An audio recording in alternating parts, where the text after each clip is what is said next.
Olá, sejam bem-vindos. Eu sou o professor Cido, este é o canal Cido Assis. E hoje é sábado, e sábado nós temos o nosso café filosófico. Quero dar as boas-vindas a todos, todas e todos vocês aqui nesse sábado a mais um café filosófico. Eu não estou assim tomando um café, estou tomando um chimarrão, né? Que é um costume. Não sou gaúcho, mas eu peguei esse hábito, né, de tomar o chimarrão, tá? Muito bom mesmo, eu acho assim, muito assim gostoso o sabor, né, do chimarrão, tá bom? Aí você com seu tereré, com seu café, com seu chá, venham pra cá então, venham pra cá, participem aqui do Café Filosófico. E olha só, hoje é sábado, 8 de março. 8 de março é o Dia Internacional da Mulher, tá certo? Para começar então aqui, primeiramente, eu quero dar o meu abraço, tá? O meu grande abraço, deixar aqui o meu beijo para a minha esposa, primeiramente a minha esposa, a Leonice, para a minha filha, a Luana Rodrigues, as mulheres da minha vida, né, que fazem parte da minha vida de muito tempo, tá? Eu mais a minha esposa, já estamos indo aí para os idos de 31 anos de convivência, tá certo? E quero aqui também, assim, deixar o meu grande abraço, meu beijo para as minhas irmãs, para as minhas sobrinhas, minhas primas, tá certo? Minhas amigas e assim por diante. Desejo a todas essas mulheres guerreiras, desejo tudo de bom, que Deus abençoe todas vocês, que vocês merecem. Bom, eu quero trazer aqui um assunto como é o café filosófico, a meu ver, importante. Vou até explicar para vocês o porquê que eu considero que é importante trazer aqui nomes de mulheres filósofas, porque não é muito mencionado, não é muito divulgado, não é muito falado, tá certo? A impressão que se tem, até para quem não é da área de filosofia, de achar que só existiram na história da filosofia apenas homens. É claro que a gente tem que deixar assim muito evidente que o domínio foram dos homens, em sua maioria. Mas a gente tem que trazer aqui, sabe? E dizer com alto e bom som que nós tivemos mulheres, e temos ainda mulheres guerreiras, mulheres lutadoras, mulheres que têm uma importância, uma riqueza tão grande e que ficou assim, meio que escondido, né? Meio que deixado assim, meio que de lado. Não muito considerado, né, no campo da filosofia, infelizmente. Tá? E aí acabou tendo então esse domínio, né? A filosofia antiga só conhecemos homens, Sócrates, Platão, Aristóteles e tantos outros dos pré-socráticos e assim por diante. Homens, homens, como que parece que só tivemos isso na filosofia. Por isso eu quero primeiramente aqui trazer para vocês, olha só, nomes de filósofas que com certeza muitos de vocês não conhecem. Mulheres, tá? Mulheres filósofas. E depois eu vou aqui, tá? Escolher, assim, entre duas da antiguidade, tá? Depois mais algumas também do nosso período contemporâneo. E no nosso período contemporâneo eu quero trazer aqui as filósofas brasileiras. Opa! Filósofas brasileiras. Que aí a pergunta que às vezes é feita, né? Mas nós tivemos aqui filósofas, tá? Mulheres brasileiras? Tivemos sim filósofas brasileiras e de uma importância incrível, tá bom? Já já. Vamos lá então. Olha só. Filósofas, né? Mulheres filósofas da antiguidade, tá? Pega um pouco da antiguidade e vai um pouco até o período medieval. Hipátia ou Hipásia, né? Se escreve Hipátia. A Hipátia, que é uma filósofa antiga, tá?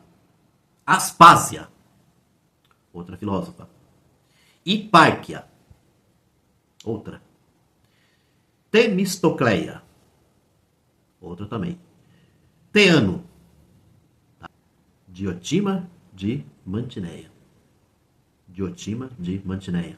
Já ouviram falar da Diotima de Mantineia? É essa mesma, citada por Platão na sua obra O Banquete, no discurso do Sócrates, né? Daqui a pouco vamos tratar sobre ela. A Perictione, ou Periccione, né? Se a gente for fazer a pronúncia pelo latim. Tá certo? Aí você tem uma diversidade de filósofas, muitas não muito conhecidas, tá? Olha só, nós temos aqui a Asioteia, que nem eu não conheço. Asioteia, tá? Leontina, Sosipatra, Damo, Lastênia de Mantineia, outra, né? De Mantineia, da cidade de Mantineia. Areta de Cirene. Olha, gente, é uma diversidade. Tá? Fintis de Esparta, Edésia, Maria a Judia, Exara de Lucânia, Melissa, Catarina de Siena, que inclusive pela igreja é uma santa, né? Santificada pela igreja. Tá certo? Tem aqui a Jeanne Hirsch, né? Também outra filósofa. Ingeborg, tá? Gleinschauf, né? Não sei se estou pronunciando até o nome certo, mas Ingeborg com certeza é dessa maneira. Angela Davis, né? Angela Davis. Estão vendo aqui? Quantidade de filósofas, tá? Que a gente vê essa quantidade, assim, né? De filósofas, tá? Por isso que eu digo para vocês, até a gente que é da área da filosofia, se você perguntar para muitos filósofos, não sabem quase nada sobre essas mulheres, né? Então, aqui já dá pra gente dizer o machismo que impera, que sempre imperou no campo da filosofia.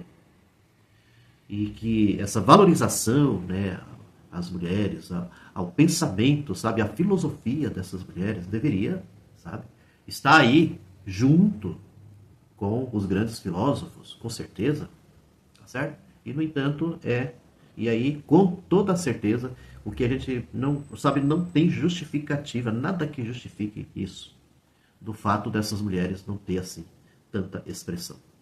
Eu vou então agora aqui para vocês, eu não vou, tá, aqui trazer assim uma explicação e tudo mais, todas essas filósofas, então eu resolvi escolher, tá, algumas, tá. Eu peguei a Hipátia, que é a Hipácia, tá.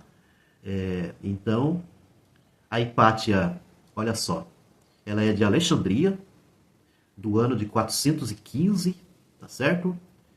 Esse ano aqui de 415, deixa eu só dar uma olhadinha aqui, se é antes de Cristo. Eu estou achando que não é antes de Cristo, né? Não tem aqui uma definição exata, tá? Se da cidade de Alexandria, é depois de Cristo, tá? Então, a Hipátia, que ela, além de filósofa, ela é matemática, lecionou filosofia e astronomia, tá? Foi também professora, tá certo?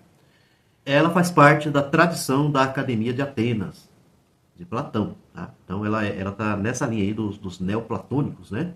Seguem o Platão e seguem o Plotino. Plotino que foi esse filósofo que mudou, né, a filosofia de Platão numa outra roupagem, né, que a gente chama de neoplatônico, tá certo?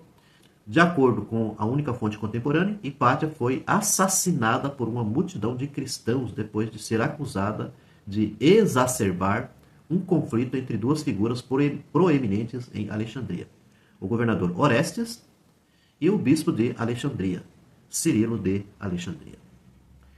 Assim, as informações que se tem, tá, sobre a Hipátia, tá, é que essa morte dela foi de uma forma assim terrível. Olha só, seu fim trágico se desenhou a partir de 412, quando Cirilo foi nomeado patriarca de Alexandria. Teve uma motivação aqui, vamos dizer, conflito, né? Aí nesse caso político, tanto político estatal, né, de império, aquela coisa toda, quanto político também religioso.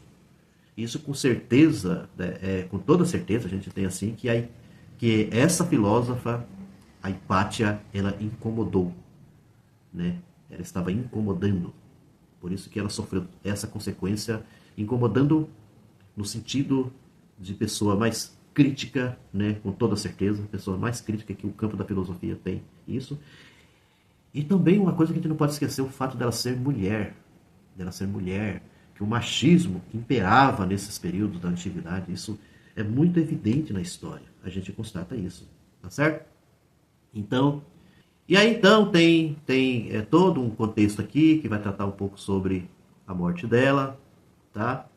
E aí ela tem aqui também obras, tá certo? Olha só, uma lista parcial das obras de Hipátia, como mencionado por outros autores antigos e medievais, como postulado por autores modernos. Aí nós temos aqui uma coletânea aqui de 5, né, escritos, tá, da Hipátia. Temos aqui uma lista, tá? E assim tem algumas coisas assim dela que talvez seja mais mencionado e tudo mais, que é um texto, sabe, sobre o cânone astronômico, né? Que talvez seja o mais assim tratado a respeito dela, tá? E como a gente também observa, assim, você não tem muita coisa, tá? Igual os filósofos pré-socráticos, né, em termos de pensamento, para poder até citar aqui o pensamento da Hipátia, né? A gente não se tem, até por conta disso também, com relação à questão do machismo, tá? Que imperava, tá? Bom, aí eu vou passar aqui para outra filósofa, tá? Que é essa, a Diotima de Mantineia. A Diotima de Mantineia, como eu falei para vocês, já comentei, né, no começo, ela é citada por Platão na obra O Banquete, tá bem? Então, foi uma sacerdotisa e filósofa grega antiga que se pensa ter vivido por volta de 440 a.C. Então, a Diotima de Mantineia, ela é mais antiga do que a Hipátia, né? Ela já vem antes de Cristo, a Hipátia já é depois de Cristo. E que é apresentada com um papel importante no Banquete de Platão. Nele é afirmada como mentora de Sócrates nas questões, como era um tema debatido no Banquete, né? Um simpósio, né? O Banquete de Platão, a obra trata especificamente sobre isso, e o tema debatido lá tem a ver com o amor, ou seja, com o deus Eros. E interessante que os personagens que estão lá, eles vão fazer todo um debate, cada um, tá, do seu ponto de vista sobre o deus, o Eros, né, sobre o amor, o sentido, o significado do amor, tá? E quando chega no Sócrates, que Sócrates está lá no banquete, tá? Pode-se dizer que é o personagem principal ali, que todos ali admiravam. Sócrates era muito admirado, né? Pelos personagens. Quando ele inicia, então, quando chega, ele é um dos últimos, né? Não é bem o último, mas o antepenúltimo, a fazer o seu discurso.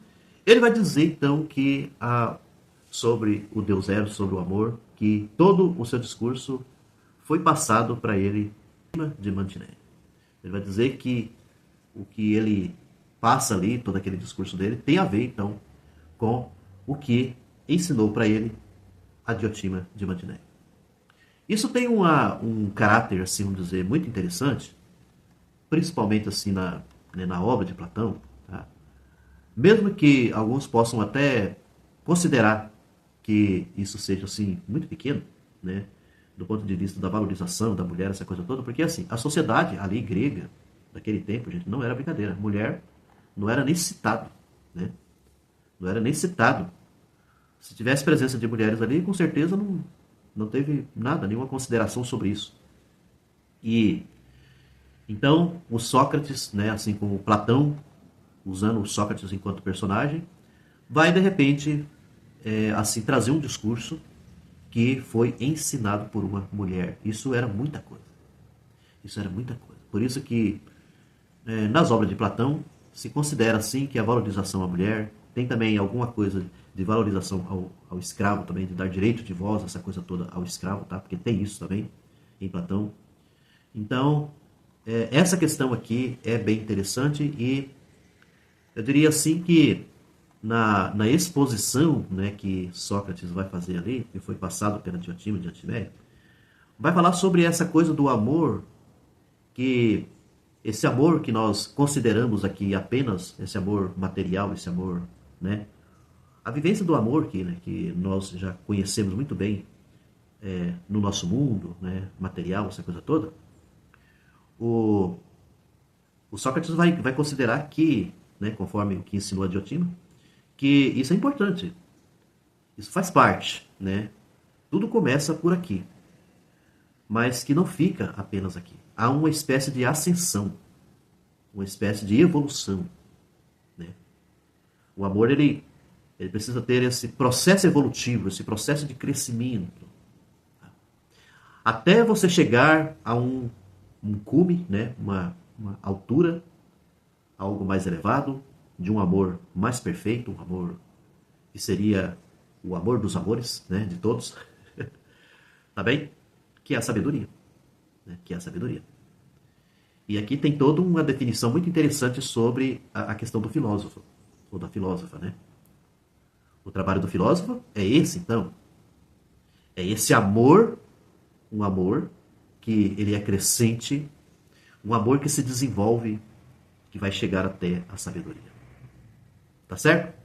Então tem muita coisa interessante aqui nessa questão do equilíbrio, que vai ser tratado também, muito interessante, o equilíbrio, tá? Ali de Afrodite, Afrodite pandemia, Afrodite da riqueza, Afrodite da pobreza, e esse equilíbrio que precisa existir entre essa coisa da riqueza e da pobreza. E assim vai. A questão do equilíbrio está muito presente aí na definição de Sócrates. Tá. Portanto, então, eu trouxe aqui para vocês, né, duas importantes filósofas da antiguidade. E aí eu quero trazer agora aqui para vocês as mulheres filósofas brasileiras. Olha só. As filósofas brasileiras. Vou primeiramente aqui colocar uns nomes aqui para vocês, que eu diria ainda que é alguns nomes, que não estão todas aqui, tá? Também não é muita coisa, se a gente for considerar a quantidade de homens, né, que tem por aí. Aqui não é muita coisa. Mas olha só, Gilda de Mello e Souza, né, que é uma filósofa nacional. Uma filósofa muito conhecida no meio acadêmico, muita gente conhece, tá? Hoje em dia ela está vindo muito nas redes sociais, devido aos convites, né? Muitos convites que ela recebe, não é apenas por ela, mas pelos convites que ela recebe, no ICL ela tem ido. Em diversos, assim, podcasts, né? A Marilena Chaui, grande filósofa brasileira, uma mulher que já está com uma idade, né? Já um pouco avançada, mas que tem um nível intelectual, assim, tão avançado, tão rico, né? Fala muito bem, tem uma articulação do discurso, que é uma coisa impressionante, né? Então, hoje professora da USP, hoje ela é aposentada, é uma grande intelectual, a Marilena Chaui. Ela tem é claro que ela tem uma diversidade de obras, não vou falar de todas as obras da Marilena Chaui, outra hora a gente fala um pouco só sobre ela.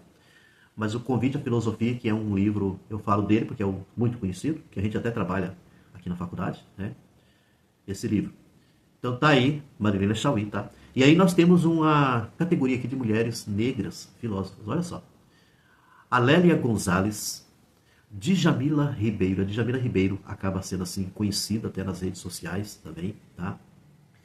A Sueli Carneiro, também já vi muito a Sueli Carneiro também nas redes.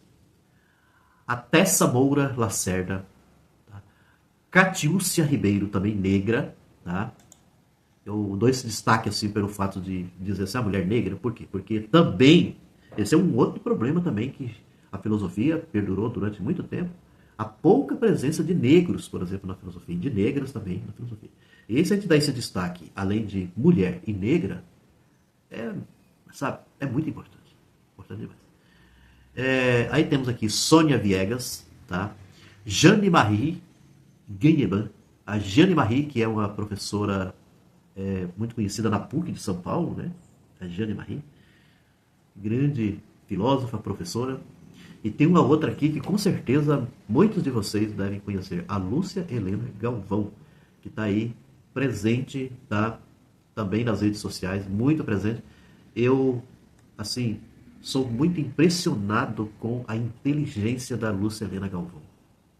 Muito impressionado. Ela tem uma capacidade incrível. A gente tem que dar graças a Deus de existir uma mulher como essa. E o trabalho que ela faz, a meu ver, é um trabalho muito rico, de uma riqueza enorme. A Lúcia Helena Galvão, gente, tá? Pode fazer essa busca aí no YouTube, que vocês vão encontrar uma quantidade de palestras da Lúcia Helena Galvão, tá? E temos aqui a Fátima Regina Rodrigues Évora, né? Tá? Eu teria também outros nomes, eu queria até trazer com uma professora que eu conheci na PUC de São Paulo, que é a professora Raquel Gazola, né? A Raquel Gazola, de filosofia antiga, de conhecimento sobre Platão. Tá? Nunca vi uma pessoa igual. Tá? Que ela tem grupos também, assim, de grupos, né? De estudo, grupos de pesquisa de filosofia antiga. Excelente. Também a professora Raquel Gazola, tá? Bom, para poder encerrar, um pouquinho aqui sobre a Djamila Thaís Ribeiro dos Santos, tá? Então ela é filósofa, feminista negra, escritora e acadêmica brasileira. É pesquisadora e mestra em filosofia política pela Universidade Federal de São Paulo, a Unifesp, tá? Tornou-se conhecida no país por seu ativismo na internet. É colunista do jornal Folha de São Paulo. Tá? Então, a Djamila Ribeiro é uma figura reconhecida no ativismo negro no Brasil. A gente tem que, sabe, com toda certeza, cada vez mais a filosofia precisa avançar, né? Precisa avançar. Eu acho que tem avançado bastante, do meu ponto de vista. Quando eu fui na Ampof, nessa última Ampof que nós tivemos, que foi em Recife, no Pernambuco, eu vou falar a verdade para vocês, eu participo de muitas Ampofs, tá? Já participei de diversas Ampofs, tá? Quase desde o começo das Ampof, tá? E eu não via antigamente tantos negros e negras como eu vi nessa que aconteceu em Recife. E também o debate, assim, em volta, sabe? Da questão do negro, da questão do racismo, da questão do machismo.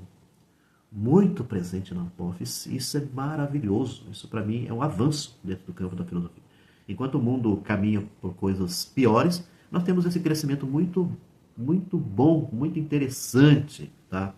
Aqui, tá na Ampof, aqui no Brasil, em relação à filosofia. Então, a Djamila Ribeiro é figura reconhecida, né? Ela tem sido chamada de filósofa pop devido à sua participação em diversos meios de comunicação. Em 2016, assumiu o cargo de secretária adjunta de Direitos Humanos e Cidadania de São Paulo. Seu livro Pequeno Manual Antirracista foi o mais vendido no Brasil em 2020. Em 2021, ela recebeu o prêmio global Good no Betty Awards, né? Betty Awards, tornando-se a primeira brasileira a ser homenageada nessa categoria. Ela também foi incluída na lista da BBC das 100 mulheres mais influentes e inspiradoras do mundo. Em 2022, foi eleita membro da Academia Paulista de Letras. Possui inúmeras obras relevantes produzidas, tá? Então, olha a Djamila, gente, que coisa impressionante. Aqui tem todo aqui um acervo que você vai encontrar no Wikipedia sobre a vida dela, tá? Ela tem uma série de premiações aqui que eu fico assim impressionado, tá? Eu tô contando aqui só de premiação, contando desde 2017, 1, 2, 3, 4, 5, 6, 7, 8, 9, 10, 11, 12, só aqui em torno de 12 premiações. E olha que premiações internacionais, não só nacionais, tá? Então, aí a temática dela sobre feminismo, feminismo negro, né? História da filosofia no Brasil, e vai. E aí as referências também em relação a Djamila, tá? É uma riqueza enorme. Tá aí, então, gente, é o que eu tinha de trazer hoje aqui para vocês no Dia Internacional da Mulher. O vídeo um pouco longo. Espero que vocês tenham gostado. Apreciem, tá? Isso é muito bom, tá? E até a próxima. Amanhã, notícias de domingo, que vai ser no dia 9 de março. Grande abraço e até a próxima.